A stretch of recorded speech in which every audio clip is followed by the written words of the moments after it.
ஒரு முறை பாருங்கோ, நாராயணரும் நம்ம நாரதரும் நடந்து பேசிட்டு போயின்னு இருக்க.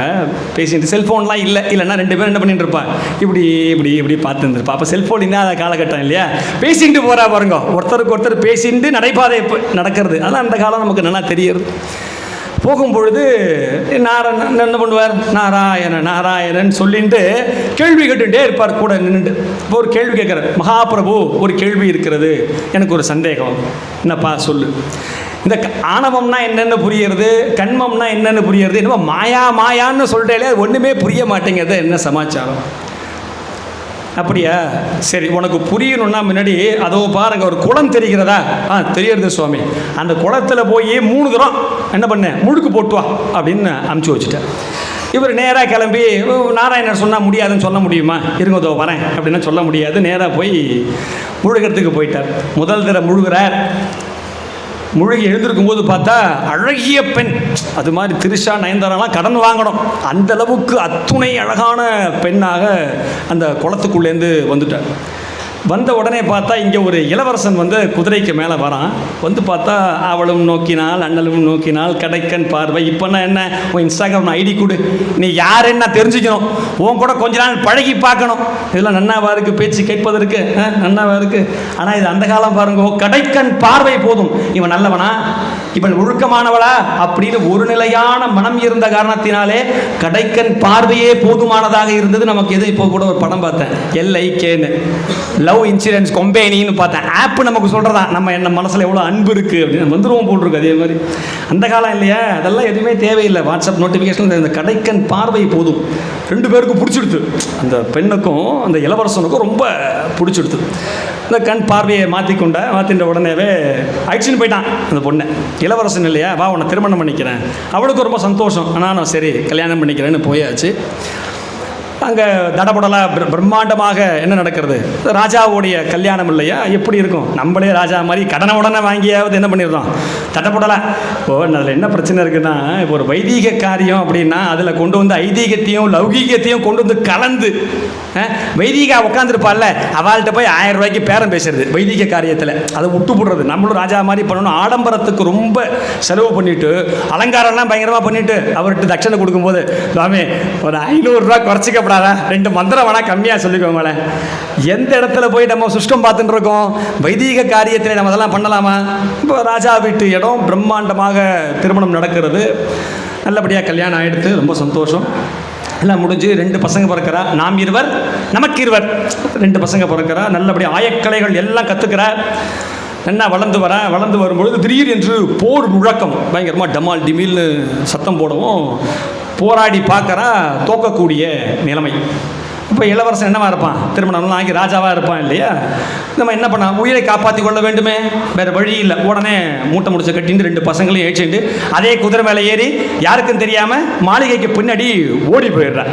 ஓடி போய் ஒரு காட்டுக்குள்ளே போய் ஒளிஞ்சுட்டுறேன்.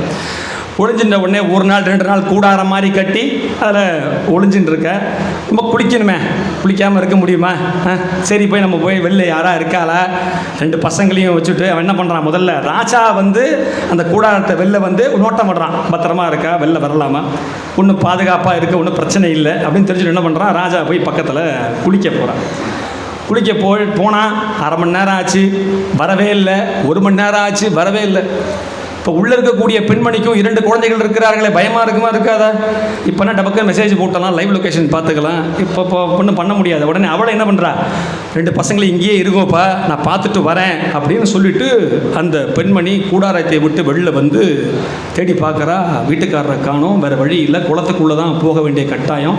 அப்போ அந்த குழந்தையும் எட்டி பார்க்குறான். பார்க்கும்போது அந்த பக்கம் முதலையோட வால் தெரிகிறது அந்த குளத்தில். நமக்கு எப்படி இருக்கும், பக்குன்னு இருக்கும் இல்லையா. இப்போது குளத்துக்குள்ளே குதிக்கலாமா வேண்டாமா, உள்ளே போனால் நமக்கு பிரச்சனை, உள்ளே போகலன்னா வீட்டுக்காரருக்கு பிரச்சனை. அப்போ என்ன வேறு வழி இல்லை, நான் பெரியதா எனது பெரியதா, அந்த இடத்துல ஆணவமா கண்மமா போட்டி வர்றது பாருங்க. கண்மமே ஜெயிச்சது, வீட்டுக்காரர் தான் முக்கியம், வேறு வழி இல்லை. டமால் என்ன பண்ணிடுறா, போய் குளத்துல குதிச்சு பயங்கரமாக தேடுறா. ஒன்றும் வீட்டுக்காரரை காணும். சரி வேறு வழியே இல்லை அப்படின்னு சொல்லிட்டு நிமிர்ந்தால் நாரதராக நிமிர்கின்றார். உள்ளேருந்து யார் வரா? முன்னாடி நாரதர் வந்து உள்ளே போனார் இல்லையா, அந்த பெண்மணியாக.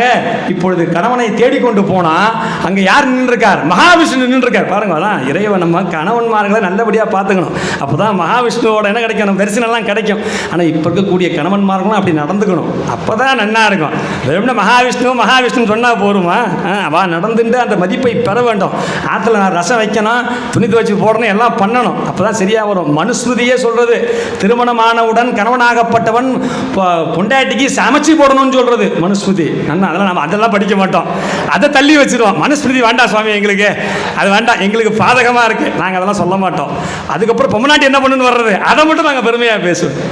அப்போது இந்த இடத்துல நாரத மகரிஷி வெளியே வருகின்றார். வந்த உடனே அவருக்கு தான் நாரதர்னு தெரியல. நல்லா கவனிங்க, வந்தவருக்கு தான் நாரதர்னு தெரியல. இறைவனை பார்த்த உடனே, இறைவா என்னப்பா என்ன போய் சொர்க்கத்துக்கு அழிச்சுன்னு வந்துட்டியே, என் வீட்டுக்காரரை காணோம், என் 2 பசங்களை நான் அங்கே விட்டு வந்திருக்கேனே, நான் என்ன பாவம் செய்தேன்னு, இப்படி செய்யலாமா, தப்பு இல்லையான்னு வாக்குவாதம் யார்கிட்ட? மகாவிஷ்ணு கிட்ட. அப்போ தான் வா, ஆஸ்வாசப்படுத்திக்கோ, பண்ண பாரு, நீ யாருன்னு பாரு, நீ என்ன பொண்ணு மாதிரி நினச்சி பேசிட்டு இருக்கேன்னு உடனே தான் அவருக்கு சுய நினைவே வர்றது. பார்த்தா சப்பலா கட்டையோட தம்பூராவை வச்சுட்டு தண்ணிக்குள்ளே நின்றுருக்கு. சுவாமி இது என்ன சுவாமி, வினோத திருவிளையாடல்? அப்பதான் சொல்றார் மகாவிஷ்ணு, நீ தானே மாயன்னா என்னன்னு கேட்ட, எது மாயைன்னு கேட்டியே, இதுதான் மாயை. இப்படித்தான் இருக்கும் நாம் என்ன செய்து கொண்டிருக்கின்றோம், நாம் யார். இப்போ அடுத்த கேள்வி வரும் நாரதர்கிட்ட. சரி சுவாமி, நான் பெண்ணா போனேன்ல, நான் நாரதர்னு தெரிஞ்சிருக்கணுமா இல்லையா? அவர் இப்போ பூர்வ ஜனத்து பழக்காலம் சொல்கிறார், தெரிஞ்சிருக்கணுமா இல்லையா? என்ன அடிப்படைனா, அந்த கிரகஸ்த வாழ்விலே மூடிய காரணத்தினாலே மூழ்கி நான் யார் என்ற கேள்வி எழும்பாத காரணத்தினாலே அந்த சம்சார கடல்லையே மாட்டிண்டு சுத்தின்னு இருந்தது. அப்போது இந்த கடல்ல நம்ம தப்பிச்சு வெளில வர்றோம். என்ன பண்ணுறோம்? நம்ம யாருங்கிற கேள்வியை வெளிநோக்கி செல்வதை காட்டிலும் உள்நோக்கி செல்ல சார் இதை பற்றி கிடையாது. ஆனால் பெண்ணா என்ன வேலை பார்க்குறோம், அதெல்லாம் எதுவுமே டொனால்ட் ட்ரம்ப்பா இல்லை நம்ம நாட்டில் வேலை பார்க்குற ஒரு 10 ஒரு பாட்டியா யாராக வேண்டாம் இருக்கலாம். ஆனால் உள்நோக்கி நம் பதவியை சார்ந்தில்லாமல் என்ன பண்ணணும், உள்ள நாம் யார் என்ற கேள்வியை எழுப்பிக்கொண்டே இருக்க வேண்டும். அப்படி பண்ணும்பொழுது மாயையிலிருந்து விலக வாய்ப்பு இருக்குது.